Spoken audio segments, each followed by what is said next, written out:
வெள்ளம் காரணமாக உணவு விவசாய உற்பத்தி துறைக்கு 177 மில்லியன் ரிங்கிட்டிற்கு மேல் இழப்பு ஏற்பட்டிருக்கிறது என்று விவசாயம் உணவு பாதுகாப்புத்துறை அமைச்சர் டத்துஸ்ரீ முகமது சாபு தெரிவித்தார்.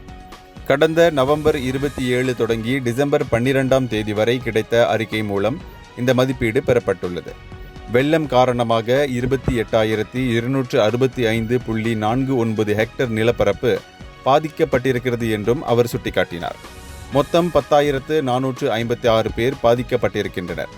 நெல் விவசாயம் மிக மோசமாக பாதிக்கப்பட்டிருக்கிறது. அதனால் ஏற்பட்ட இழப்பு 159 மில்லியன் ரிங்கிட். மீன்வளத்துறையும் கால்நடை வளர்ப்புத்துறையும் வெள்ளத்தால் பாதிக்கப்பட்டிருப்பதாக அவர் மேலும் குறிப்பிட்டார்.